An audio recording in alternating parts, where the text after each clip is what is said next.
6 das 21 medidas provisórias editadas pelo presidente Lula devem caducar na próxima semana. Vamos conversar novamente com a Yasmin Costa, porque ela tem mais detalhes. Há uma série de expectativas em relação a isso, porque são dois pontos. Uma coisa é evitar que a medida provisória caduque. A outra coisa é o conteúdo da medida provisória com as alterações que o Congresso fez. O governo tem duas atividades ali, digamos, duas necessidades. Primeiramente, é evitar que caduque, porque daí perde valor. Medida provisória, só para lembrar, tem força de lei. Uma vez que é editada, ela tem força de lei. Só que ela tem um prazo para ser votada pelo Congresso Nacional, que pode alterar. Então, o governo está lidando com essas duas frentes. É isso, né, Yasmin? Bem-vinda novamente. Isso mesmo, Piotr. Mais uma vez, boa tarde para você, para todo mundo que está com a gente. São duas questões ali que precisam de um grande esforço do Palácio do Planalto. Como você disse, eles querem garantir ali a duração dessa medida provisória, os efeitos dela depois mesmo que o prazo ali de validade esgote, mas para isso precisa da aprovação do Congresso Nacional. E o outro ponto é justamente porque eles não têm essa articulação ainda dentro do Congresso, e aí tem aquela questão porque alguns pontos dessas medidas provisórias estão causando polêmica entre os parlamentares que não concordam com algumas medidas que estão com alguns conteúdos trazidos pelo Palácio do Planalto. Fato é, até o dia 1º de junho, 7 medidas provisórias perdem a validade. Uma delas é a que trata da reestruturação da esplanada dos ministérios, e nessa medida provisória, a gente acompanhou ao longo da semana aqui na programação da Jovem Pan, há uma grande polêmica justamente porque, por conta do esvaziamento, principalmente ali do Ministério do Meio Ambiente e problemas ali relacionados ao Palácio do Planalto, e o Congresso Nacional também está botando o dedo, vamos dizer assim, a mão nessa questão. As outras 6 medidas provisórias tratam de uma série de assuntos, e o Congresso Nacional tem avaliado o seguinte, que pelo menos até o dia 1º de junho, para que essas medidas provisórias não percam a validade, o presidente do Senado, Rodrigo Pacheco, ele disse que vai haver um mutirão para votação, para análise dessas medidas provisórias. Aquela da reestruturação dos ministérios foi aprovada na comissão mista que trata desse assunto, deve ser aprovada na terça-feira na Câmara e segue para o Senado. As outras ainda estão meio empacadas, por isso é preciso essa mobilização do Congresso para fazer essa análise através desse esforço concentrado, vamos dizer assim. Vamos lembrar, assim, rapidamente de algumas medidas provisórias que vão perder a validade. A MP do COAF, por exemplo, se ela caducar, o órgão deve sair do Ministério da Fazenda e volta para o Banco Central. Outras medidas provisórias que também podem caducar, mas que o governo já pensando, se não houver também esse esforço concentrado e pensando em manter o texto dessas medidas provisórias, o governo também está adotando outro caminho, vamos dizer assim.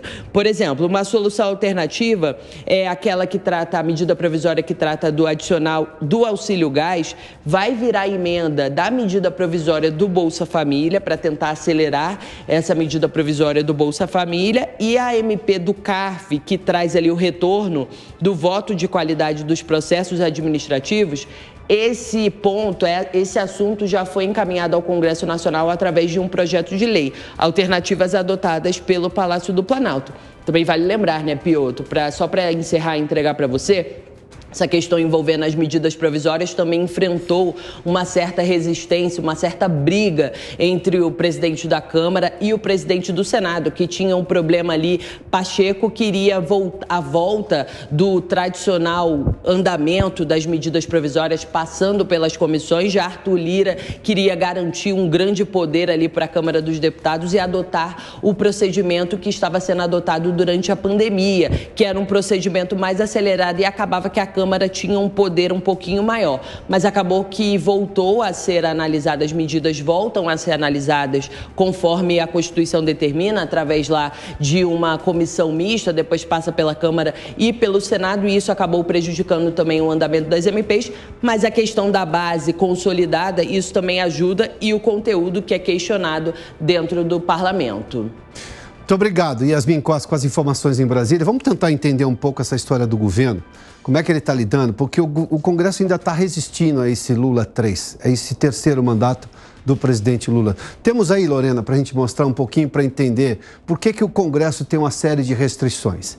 E dá para entender são 4 pontos com alguns subitens. O primeiro, a articulação política é completamente deficiente do governo. Às vezes é pífia.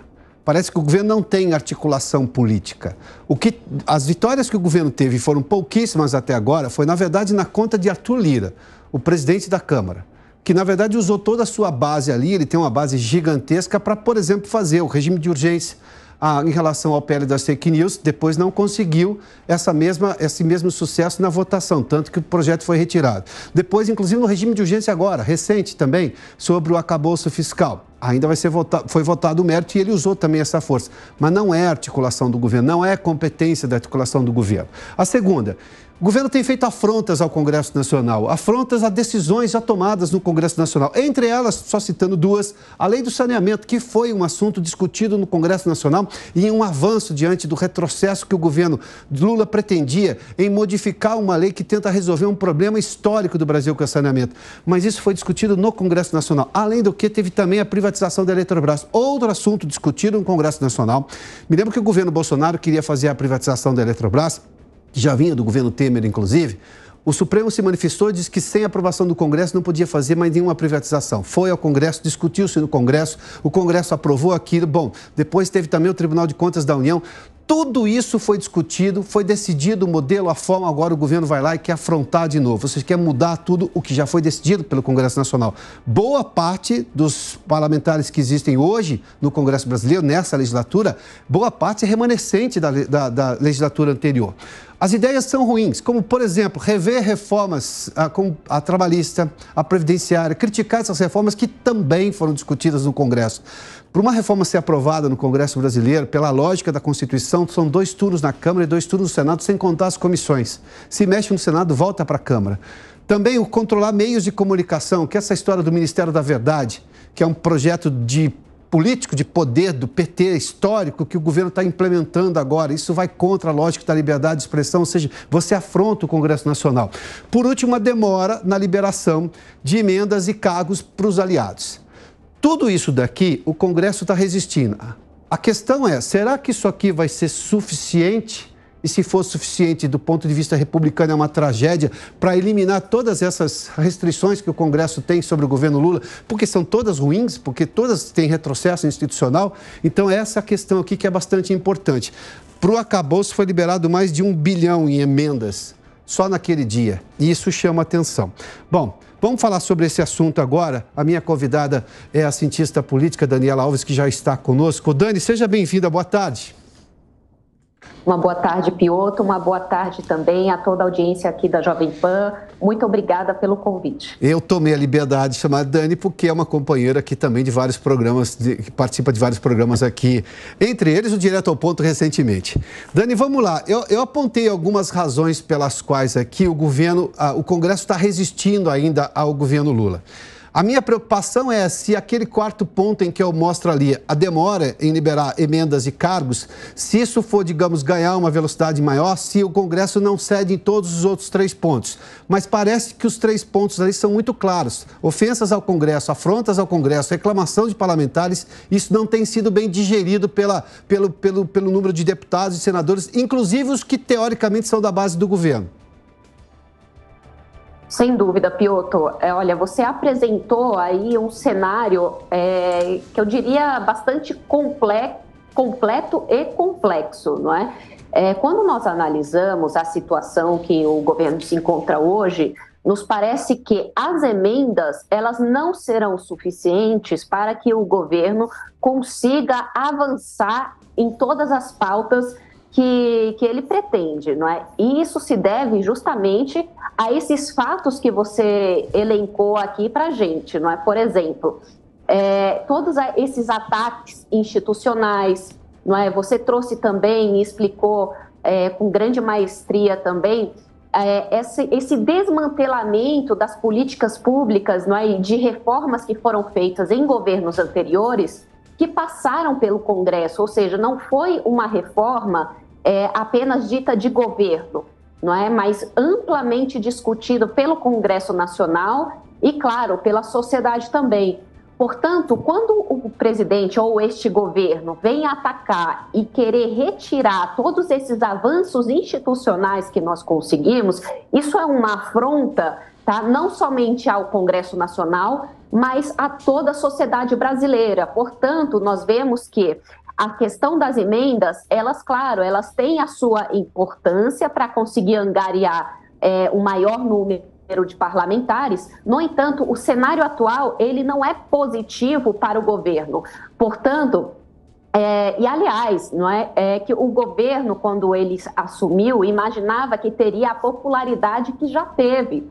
E não entenderam ainda que o cenário é outro, a popularidade não é a mesma, os desafios são outros e não adianta agora querer mudar radicalmente as instituições brasileiras, porque isso não vai funcionar. E o Congresso, apesar de ter a sua, como poderia dizer, a sua parte de ser influenciado por emendas, por outro lado, também não quer que determinadas instituições sejam abaladas ou facilmente alteradas. Daniela, vamos lá. Se a gente voltar 7 meses atrás, estava saindo o resultado da eleição lá no final do mês de outubro. E aquela eleição mostrou que o atual governo ganhou por uma diferença muito pequena no número de votos. Mas parece que ele age como se ele tivesse ganhado 2/3 dos votos dos brasileiros. E aí esse tipo de comportamento não conversa com o Congresso Nacional, que também saiu das urnas muito mais fortalecido, pensando de maneira diferente ao Executivo. O governo está com um problema de perceber-se no mundo real? Piotr, olha, eu acredito que sim. Mas já chegou a hora do governo entender qual é a realidade em si. E eu acredito que quem vai mostrar essa realidade vai ser o Congresso.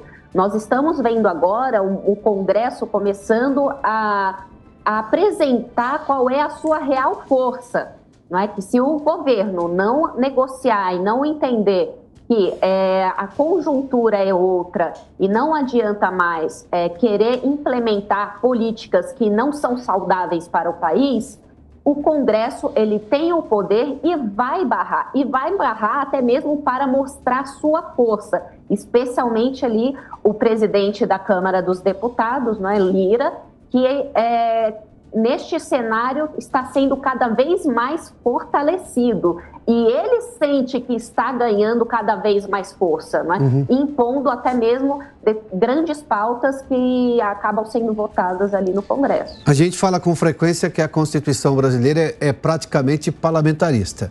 Não é, obviamente, no nome, mas é no fato. Estava faltando só o primeiro-ministro, esse, digamos, primeiro-ministro, entre aspas, é o presidente da Câmara, porque com esse poder todo para... Obviamente não tem funções executivas, mas a decisão executiva que tem que passar pelo Congresso depende, neste momento, de forma gigantesca de Arthur Lira. Piotr, eu acho que nunca nós tivemos um cenário no qual nós poderíamos realmente analisar que nós vivemos em um parlamentarismo, não é? E já não falta mais o primeiro-ministro. Porque dentro deste cenário, o Arthur Lira, ele se alçou e está se identificando aí com o papel de primeiro-ministro, e isso se deve justamente a termos um presidente fraco, sem um plano de governo, sem prioridades. Quando um governo ele tem uma estrutura tão fraca, falta de prioridades e falta de plano, não é? É aquilo que a gente sempre fala, não é? Não existe vácuo no poder. Então, alguém assume esse poder. A partir disso é que nós estamos vendo que, na realidade, o país está funcionando e, muito possivelmente, vai funcionar neste terceiro governo Lula como um parlamentarismo. Daniela Alves, muito obrigado pela participação aqui no Prós e Contras. Boa tarde, hein? Uma boa tarde, Piotr. Eu que agradeço mais uma vez essa grande oportunidade de estar aqui com você, com a sua equipe e com a audiência da Jovem Pan. Muito obrigada. Muito obrigado. Daniela Alves é cientista política. A gente vai falar um pouco mais sobre esse assunto, porque parte dessa fraqueza do presidente que a Daniela fez menção, a gente está vendo agora num Congresso que está alterando em boa parte o conteúdo de algumas medidas provisórias. Não bastasse o fato de boa parte delas pode perder a validade, e aí há uma pressa agora para votar, e se perde validade, volta ao modelo anterior. E você não pode reproduzir naturalmente aquela mesma medida, porque senão não faz sentido, senão se governa por medida provisória. O Congresso Nacional deu um basta disso ainda lá no governo Fernando Henrique Cardoso, né? Que você pode editar medida provisória, mas ela tem uma validade. Votou, não votou, perde validade, acabou aquele assunto, não tem mais como ser discutido por medida provisória, tem que ser por um projeto de lei. Mas a questão de esvaziamento do Ministério do Meio Ambiente, em que você possa julgar favorável ou não, ruim ou não, os prós e contras disso, bom, isso é uma outra discussão. Mas é que mostra um governo que ou gostaria que isso acontecesse e está terceirizando esse trabalho para o Congresso Nacional, porque o presidente Lula não tem um perfil ambientalista, como, por exemplo, Marina Silva, que pode você criticar ou não, mas, enfim, é uma questão. A grife do meio ambiente não é o Lula. A grife ambiental do governo é a Marina Silva. E agora foi adicionada também da ministra Guajajara, né? São as duas figuras que o mundo compra. Esse mundo que acha que meio ambiente tem que tornar a floresta completamente intocada. Uma floresta intocada hoje faz com que as pessoas, os brasileiros que moram na floresta, não tenham condições de vida, no mínimo, razoáveis. Um dos piores IDHs do Brasil, o Índice de Desenvolvimento Humano, está numa das regiões mais ricas em biodiversidade e também em exploração mineral potencial, que é a região amazônica. E nós sabemos, pela ciência, como fazer exploração sustentável. Por que não fazê-lo? Mas fato é que o governo está perdendo essa guerra política já faz tempo. Ou por interesse próprio, ou por inação. Mas de alguma forma, esse poder está hoje dentro do Congresso Nacional.